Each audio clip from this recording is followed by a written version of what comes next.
আমার কিছু কিছু ক্লায়েন্টরা শুধু ওকেশনের খোঁজে থাকে কবে মেহেদি দিবে। আজকে কাজ ছিল গ্রিন রোডে। প্রথমে ভেবেছিলাম কাজটা খুব দ্রুত শেষ হয়ে যাবে, কিন্তু গিয়ে নিজেই সারপ্রাইজড হয়ে যায়। উনি ঠিক আমার 2 বছর আগের ক্লায়েন্ট। আপুর বিয়েতে আমি মেহেদি দিয়ে দিয়েছিলাম। তো ফার্স্টে ভাবি এটা হয়তো আপুর মেইন বিয়ে, কারণ আজকাল মানুষ তো 3-4 বার বিয়েই করে। কিন্তু আপু বলেন যে আপু ওনার অ্যানিভার্সারি উপলক্ষে মেহেদি দিতে চাচ্ছেন। আপুর কোনো প্রেফারেন্স ছিলই না। আপুকে রেফারেন্স জিজ্ঞেস করলে আপু বলেন আমি জানি আপু আপনি সুন্দর করে মেহেদি দেন, আপনি শুধু নিজের মন মতো আমাকে সুন্দর করে মেহেদি দিয়ে দিবেন। রেস্ট পর্যন্ত আসার পর আপুর কোমর অনেক ব্যথা করছিল। তারপর আপুকে একটু ব্রেক দিয়ে আমরা এই নানুকে মান্ডালা ডিজাইন করে দিই। আপুর ইচ্ছা ছিল আমি ভাইয়ার নাম একবার ভিজিবলি আর্ট করে দিই, আর আরেকটা যেন লুকিয়ে আর্ট করে দিই। আপুর বিয়েতে যখন আমি লুকিয়ে আর্ট করে দিয়েছিলাম, ভাইয়া নাকি অনেক কষ্টে অনেকক্ষণ ধরে খুঁজিয়ে সেটা বের করেছে।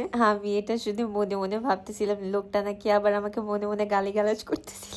যাই হোক, এটা হচ্ছে ফ্রন্ট পার্টের ফুল ডিজাইন। এরপর আমরা আপুর ছোট্ট বোন ফাবিহা আপুকে মেহেদি দিয়ে দিই। আপুর সবচেয়ে সুইট ব্যাপারটা আমার কাছে মনে হয়েছে সেটা হচ্ছে আপু একটা ডিজাইন দেখানোর পর আপুকে বলি আপু তুমি এভাবে না, আমরা যেভাবে বলছি সেভাবে তুমি মেহেদি দিয়ে দেখো। এই ছোট্ট মানুষটা আমাদের কথা এগ্রি করে চুপচাপ মেহেদি দিতে বসে পড়ে। আমরা তাকে অ্যারাবিক লং স্ট্রিং করে ডিজাইন করে দিই। ডিজাইনটা শেষ করার পর সবারই অনেক পছন্দ হয়েছে। আর এটা হচ্ছে তার 2 হাতের ডিজাইন। এর মাঝখানে আমরা আপুকে ক্লোভ হিট দিয়ে আসতে বলি। ব্যাক পার্টের ভিডিও তেমন একটা নেওয়া হয় নাই। হাতের ব্যাক পার্টের ডিজাইনের আসলে ভিডিও খুব কমই নেওয়া হয়। ব্যাক পার্টটা শেষ করার পর আমরা আপুর বাকি বোনদের সিম্পল করে ডিজাইন করে দিই। আর ক্লোভ হিট নেওয়ার পর আমরা ব্যাক পার্টের ডিজাইনটাও খুব সুন্দর করে শুট করে ফেলি। মাশাআল্লাহ আপুকে অনেক কিউট লাগছিল। আর উনি হচ্ছে ওয়ান অফ দ্য ক্লায়েন্ট যে আমার প্রত্যেকটা বিষয় অনেক কেয়ার করেছে। আল্লাহ আপুকে সব সময় এরকম হাসি খুশি রাখুক। এরকম আরো ভিডিওস এর জন্য সবাই আমার পেজে ফলো দিয়ে রাখবেন। সবাই ভালো থাকবেন। আসসালামু আলাইকুম।